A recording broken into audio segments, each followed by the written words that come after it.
start with today's topic of cytomegalovirus in pregnancy.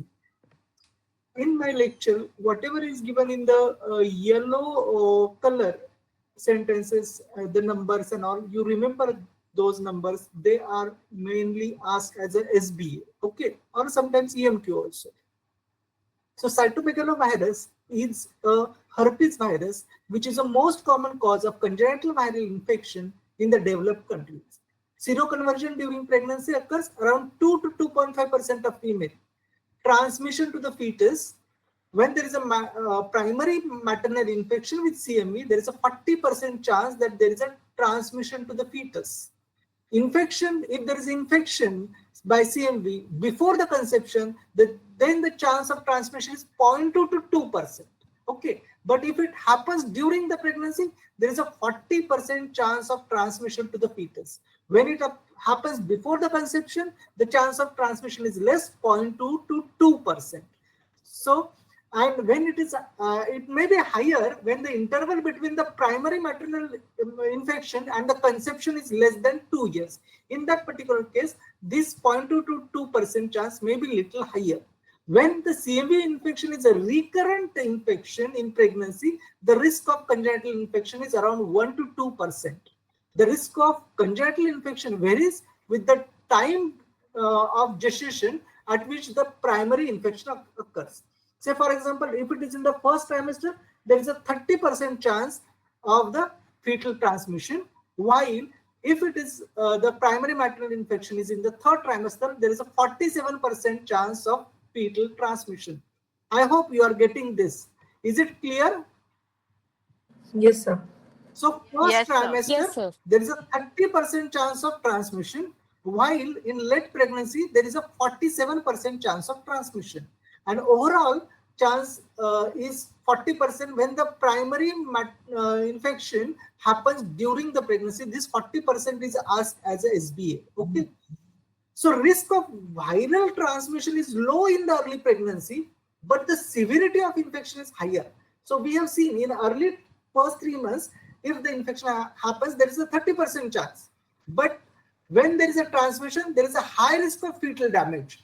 While the chance of transmission is more in the late pregnancy, but the chance of or the severity of the infection is less. Okay, this is clear? Yes. So the risk of serious fetal injury is highest in the first trimester or early in the second trimester. Around 90% infants with congenital CMV infection display no manifestations at birth, and these 90% babies will be asymptomatic.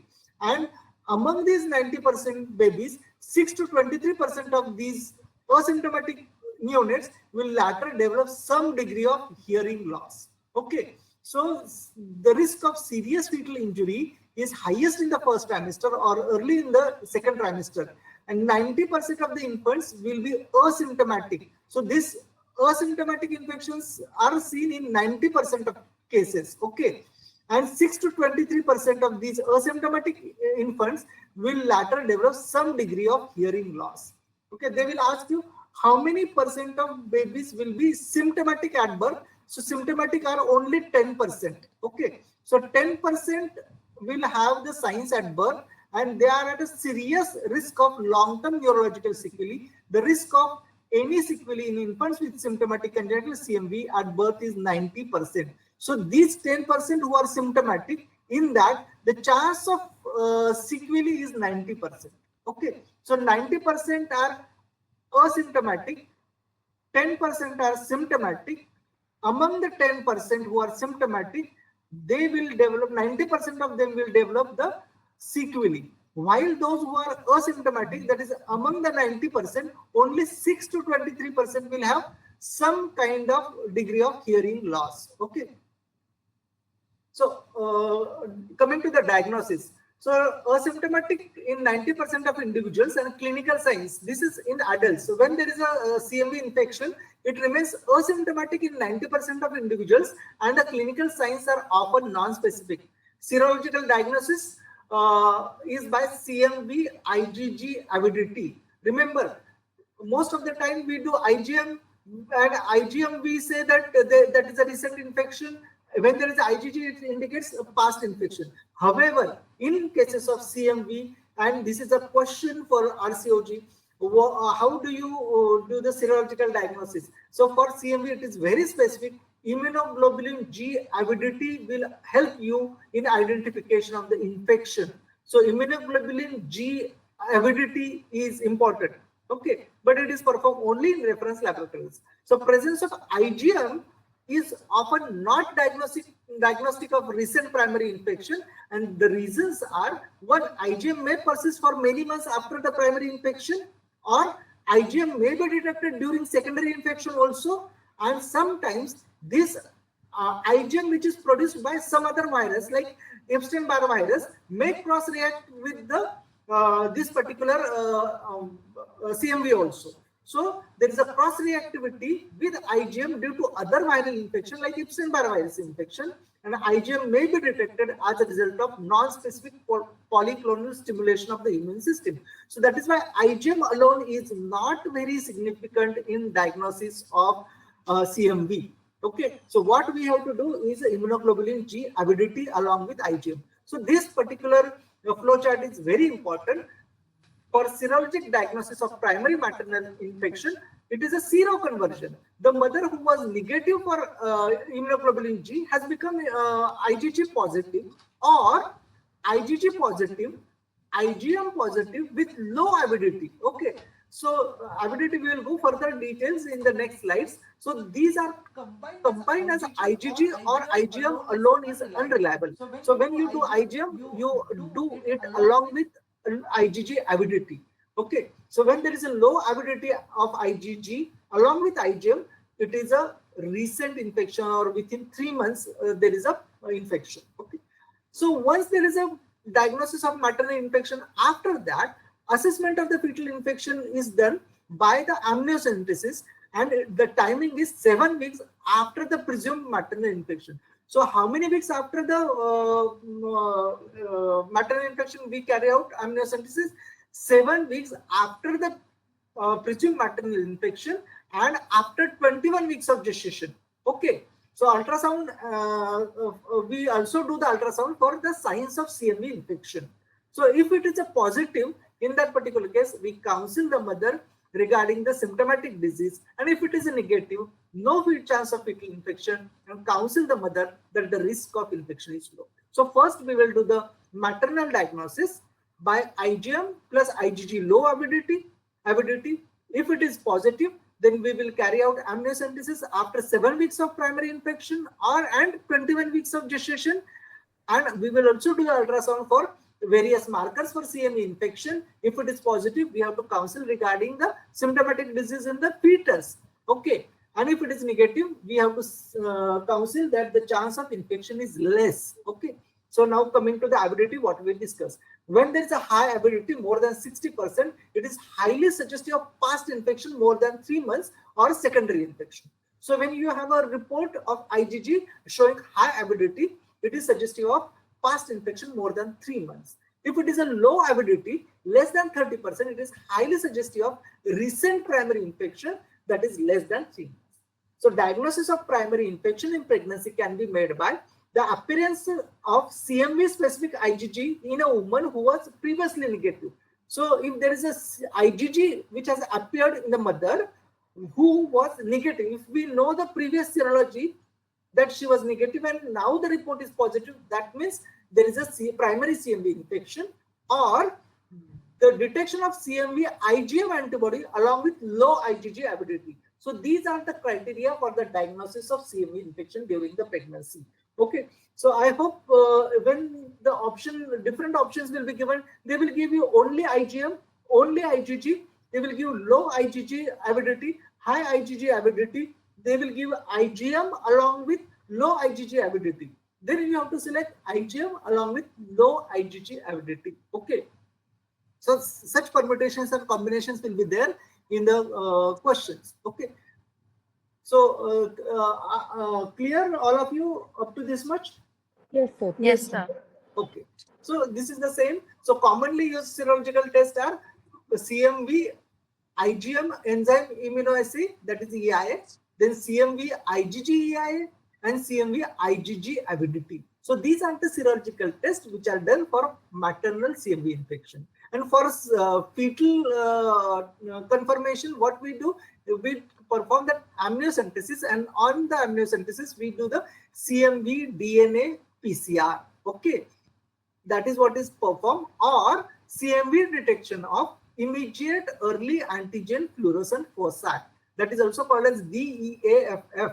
Okay, detection of immediate early antigen fluorescent foci. So these are the tests for the diagnosis of in the fetus. Okay, so now apart from this test, the fetal imaging, how it helps. Fetal imaging may show fetal abnormalities secondary to CMV infection.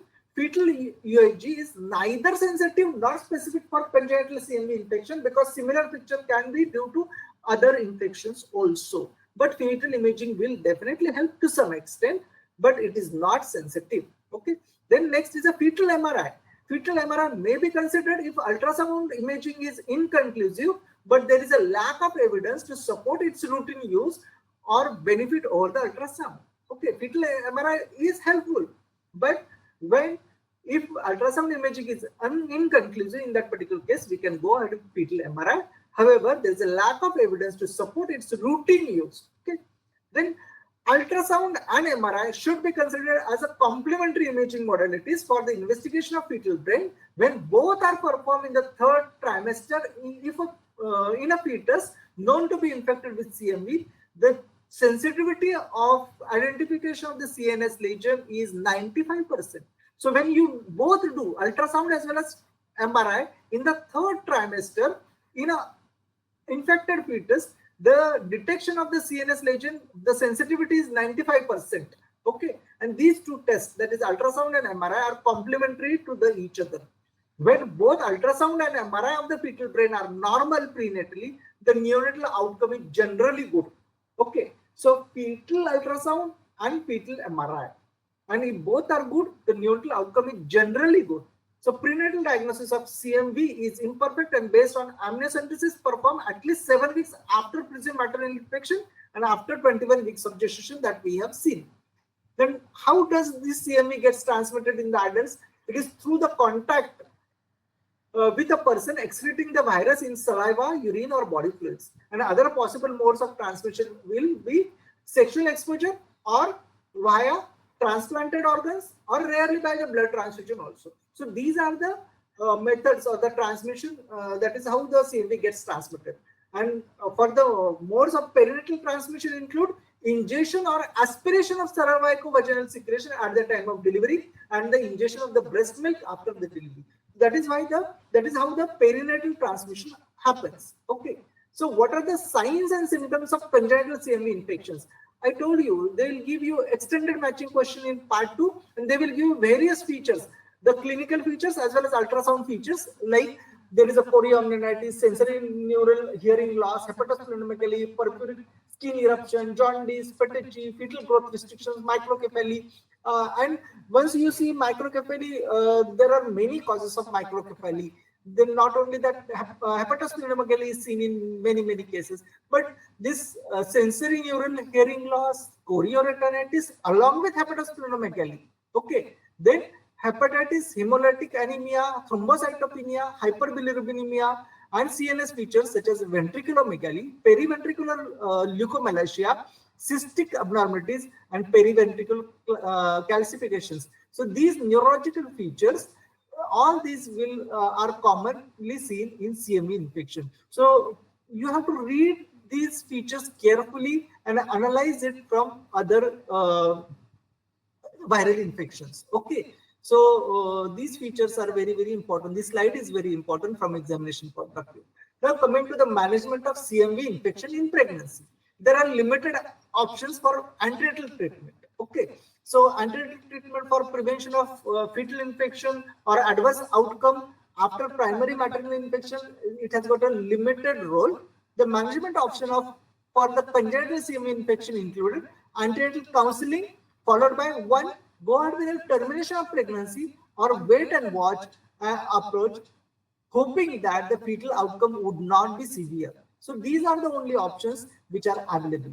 Then what is used in the prenatal therapy? In immunocompromised non-pregnant women, for non-pregnant women, there are many antiviral agents which are available for CMV infection. They include ganciclovir, valganciclovir, cidofovir, foscarnet, valacyclovir. Okay, but out of these agents, only valacyclovir is used during the pregnancy. Others have the teratogenic and toxic effects. Okay, so there are many drugs which are available, but only valacyclovir and is used because of the non-teratogenic and toxic effects. Just wait for a moment. I'll put the charging for the laptop.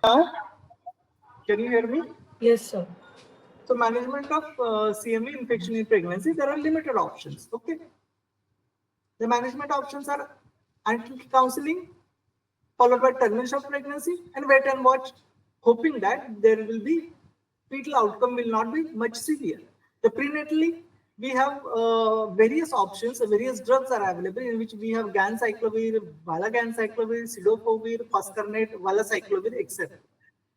And out of which only valacyclovir is used because rest of the agents are either teratogenic or have a toxic effects. Okay, so prenatal therapy, in which valacyclovir is a prodrug that is converted in the body by esterases into the active acyclovir in the liver during the first pass metabolism. So valacyclovir is nothing but it is a prodrug for the acyclovir. It gets converted into acyclovir in the liver during the first pass metabolism, and valacyclovir is preferred because of its greater availability than the acyclovir.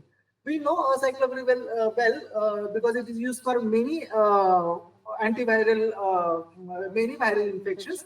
But valacyclovir has got a better availability, 55% availability as compared to acyclovir, which is only 10 to 20% in case of acyclovir. Okay. The other option for prenatal therapy is hyperimmunoglobulin. Okay, HIG. So other therapeutic agent that has been investigated is CMV-HIG. HIG is not routinely recommended for the treatment of women with primary CMV infection in pregnancy and should be reserved for use in research setting. Okay. So congenital CMV should be confirmed at birth by urine or oral swab for CMV PCR within 3 weeks of the birth. Okay. So once we suspected that the fetal affection, in that particular case, after the birth, you have to take the urine and oral swab for CMV PCR within 3 weeks. And in the neonates, symptomatic congenital CMV infection, postnatally we are going to start valganciclovir or ganciclovir. Treatment should be considered and commence within the first 4 weeks of the life. There is evidence that treatment can reduce or prevent progression of sensory neural hearing loss and improve long-term neurodevelopmental outcomes in some infants. So postnatally, definitely the ganciclovir or valganciclovir, they are more effective. Okay, but prenatal therapy role is limited. So in scientific impact paper, at the end they have given some certain opinions, a sort of summary is given, and there may be some questions on that. So what does the scientific impact paper says in the summary? That when fetal CMV infection has been confirmed by amniocentesis, serial ultrasound examination of the fetus should be performed every 2 to 3 weeks until delivery. During this examination, a detailed assessment of the fetal brain is essential. So remember, once you have confirmed by amniocentesis, we will carry out. So they will always ask you, what is the next step? There is a confirmation. Amniocentesis report shows there is a CMV infection. So serial ultrasound every 2 to 3 weeks until delivery. This is the further next step after the confirmation of the infection. Okay. During these examinations, a detailed assessment of the fetal brain is essential. In infected fetus, cerebral MRI is indicated at 28 to 32 weeks of gestation. Again, they will ask you, fetal MRI is indicated at what weeks of gestation? Somewhere between 28 to 32 weeks of gestation, you have to carry out fetal MRI, and you may have to repeat if indicated 3 to 4 weeks later. Okay. Its role in assessment of the fetal brain should be considered complementary to the ultrasound.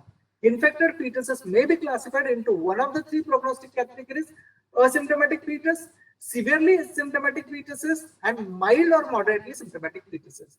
So these infected fetuses, you have 3 categories. One, is asymptomatic, second is a other spectrum that is severely symptomatic, and third is a mild or moderately symptomatic fetus. So let's see how this categorization is.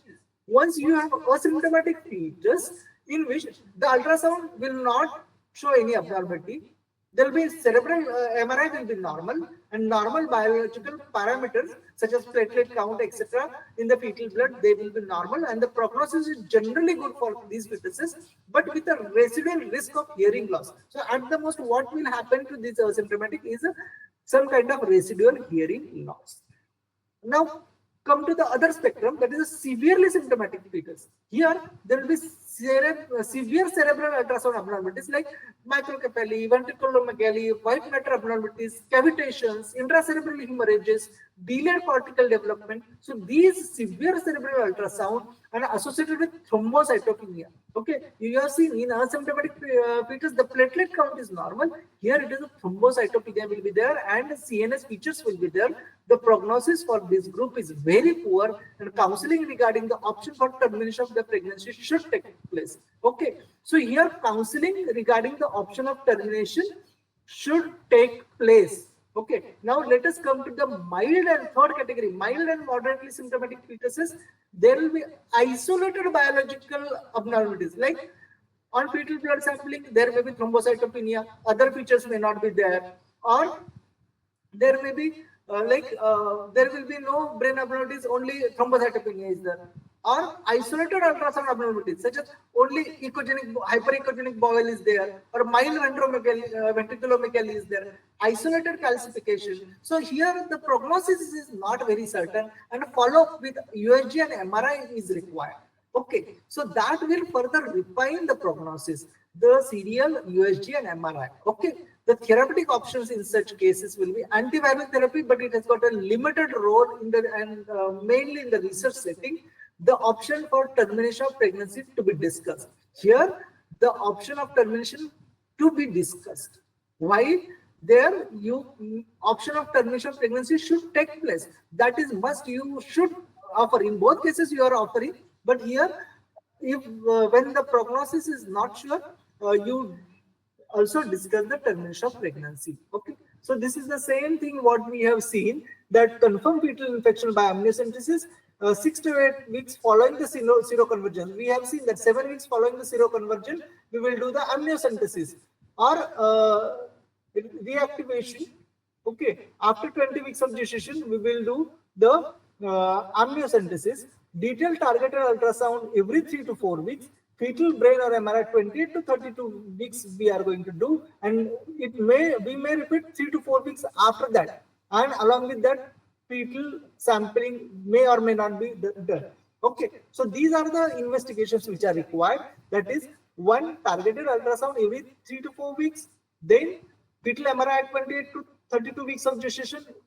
This may be repeated in 3 to 4 weeks, and chondrosynthesis. Okay, so accordingly we have categorized into asymptomatic fetus, mild or moderately symptomatic fetus, and severely symptomatic fetus. If it is a severe affection, consider the option for termination of pregnancy, and after the termination you send the placenta for histopathological examination. Okay, and also offer the post-mortem examination of the baby. Okay, so severe, you go ahead with the termination of pregnancy and offer post-mortem examination along with the placental examination. Now, what is to be done in asymptomatic and mild or moderate affection in that particular case? For asymptomatic fetus, expectant management until delivery.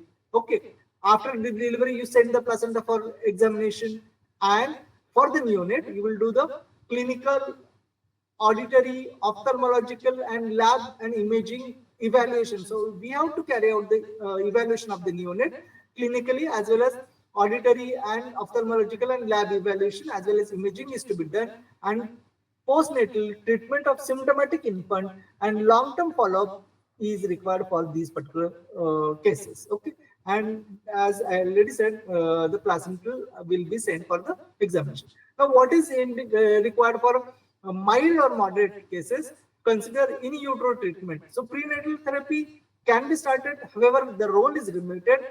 These patients, option of termination may be given, and the other is a expectant management, and if it goes for the termination of pregnancy, again placental examination as well as postmortem examination you have to do. And for wait and watch management, the same protocol you will be following. Okay. So this is what is the protocol for the management of congenital CMV infection. So this finishes the first topic. Okay, thank you.